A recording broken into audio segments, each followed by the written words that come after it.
threshold da nga wara register si VAT dafa dess si façon marchandise bu nga jaay amna marchandise yo xamne they are not taxable. For instance, basic food,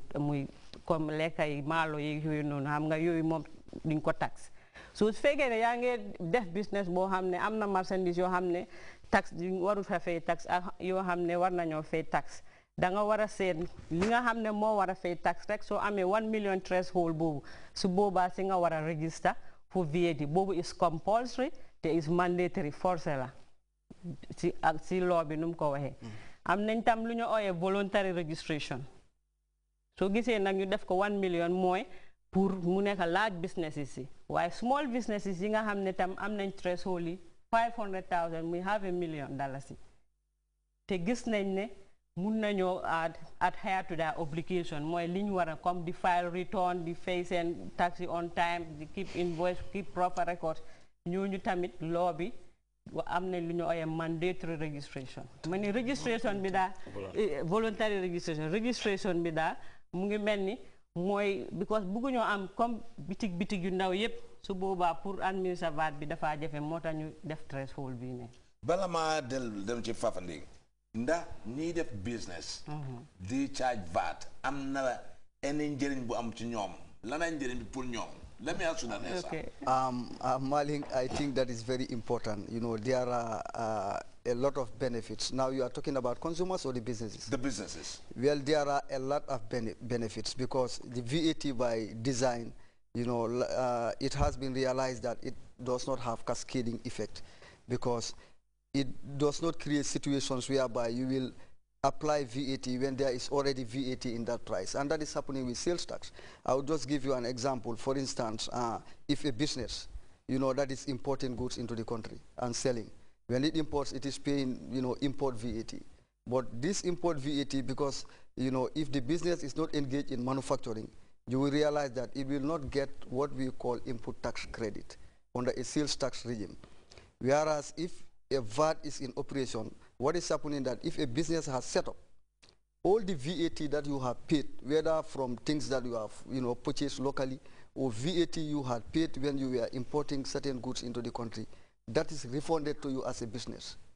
In other words, you know, that kind of cost is taken away from the businesses so that they would not be in a position to sift that, because if it is not taken away, all that they would do is to sift it to the price that they charge to the final consumer of that particular good or service. So in other words, that is very beneficial in the sense that the VAT is not coming to represent a cost for businesses. And because that cost element that would have been added if I told that the VAT that represents input tax, you know, is now provided as a credit. If that was not provided as a credit, you would have seen that prices may have even gone up as a result of the introduction of the VAT. So it is very beneficial in the sense that it is going to promote the competitiveness of Gambian businesses to be able to operate competitively in the local economy and also to enhance their capacity to export in terms of... If I heard you right, it will not increase prices of commodities. It is not supposed to generally lead to an increase in prices, because if you look at what we had done, the sales tax was charged at the rate of 15%. VAT is coming at the rate of 15%. The taxes that businesses are going to pay in terms of VAT, whether they buy locally or they import, that is going to be refunded through what we call input tax credit. So there are many, you know, the benefits by way of, you know, the design aspect of the VAT, which are going to help in depressing prices as opposed to putting upward pressure on prices in the country. Fafanding, for our Mandinka listeners, we're looking at the rates and who pays VAT and who is exempted. Malika Baragabake, Ninge VAT at la rates ni ajibe lua to membeje wala mu rate flalebeje wala mu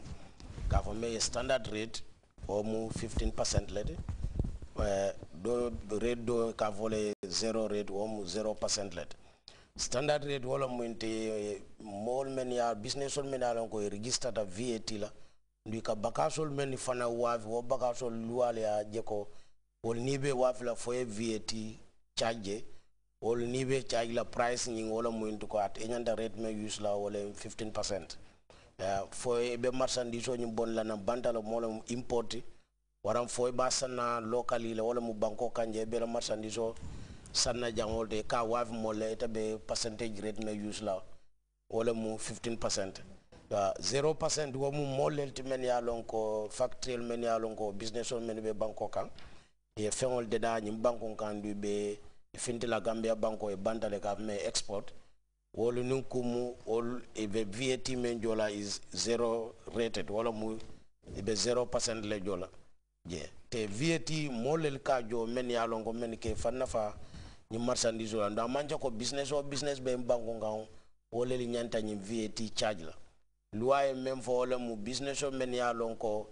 e sango kono wala mu karta nim flo ni te la wafiro ila kasabiro to abe dalasi million clean deal la warang nieme wafi sanji ti karta nim flo kono yaje ko ila wafiro beta rakanya million clean loi em foko ite e nyanta register la le no ni register ta ite nyanta ñi VAT ñi men kelo marchandise o sang e bulu nyante charge la ñi VAT la le yajo yo bo ni man futa woto ila marchandise o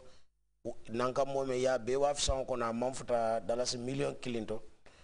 loi ya jelo ko dali ite imanya na register la a forcément registration do be je kaf me voluntary registration wala mu mon men yalon ko la marchandise wa firo san ko na manfuta dalasi million kilimbar ko men ngata dalasi wili cheme lulu kata wo santola loi ko wol fana isaji be ni lafita ifaye isi nano yene na giare ye register pour ifanasi VAT ñi isa charge no ñame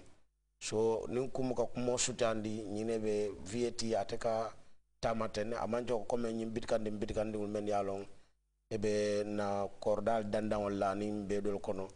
ol bele ñanta ñi tax ñi charge la a tote mari ka me wafi loi ko men ñanta charge la ñi men da ben VAT kon fola wafiro ñi niya be ka funyo kan sa kono ay dalasi million clean sile fama kisi ñine mu code mo ñanta men jibela ni businessman mo. You're watching a live program on GRTS on taxpayer education and sensitization on VAT, which will be coming into force on the 1st of January 2013, and we are happy to say that consumers will not pay more than they're paying in a normal sales tax. That is good news to hear. Discussing that with me is S.I. Jallo, Director, Technical Service, VAT Project Manager, Martin Jai Sengor, Senior Taxpayer and Education Officer, Fafanding Charm, Officer in Charge, Department of Domestic Services, Taxes. Department of Domestic Services, Taxes, and of course Marisar, Senior Tax Officer.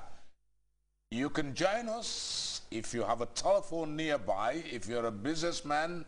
if you're a consumer, you can give us a call on 4373-910, 4373-910, or 4375-905, and ask this eminent panel sitting here with me about your concerns. Mari Manuchio, Linfi Walegi ni bugan na ñu bantuwaat ko mooy ne diggante sales tax ak value added tax yokku nekku ci ñi nga xam ne ñooy jënd marchandise tamit melut ne marchandise dañoo yokku lii war naa leer nañ su ko defee nit ñi mun a dal parce que soo ne tax rek ñëpp a ngi xam ne consumer bi mu nekk ci end side tax because borom boutique bi jaayam daf dee transfer rek tax bi ci consumer bi so li war naa leer ci ñi nga xam ne ñoo nekk ci réew mi ñoo xam ne dara yokkut. dëgg la Malick jërëjëf value added tax bi soo gisee ñu ne warta tax ba prix ba marchandise di yokku mooy am na njëriñ loo xam ne mu ngi ko indi loo xam ne nekkutoon ci sales tax bi bu njëkk bi mooy businessman bi su jënd bagage si taami sales tax bi si koo xam ne dafa register pour sales tax dafa fay sales tax si kooku su ñëwee sales tax ba mu fayoon daf koo teg si price am bi parce que consumer bi waaye VAT bi su ñëwee yow businessman bi li nga fay si VAT soo jënd sa bagage boobu loi bi daf la koy delloo mais li nga fay jiyaare mooy différence si li nga charge sa customer bi ak li nga charge li nga fay bi nga jënd sa bagage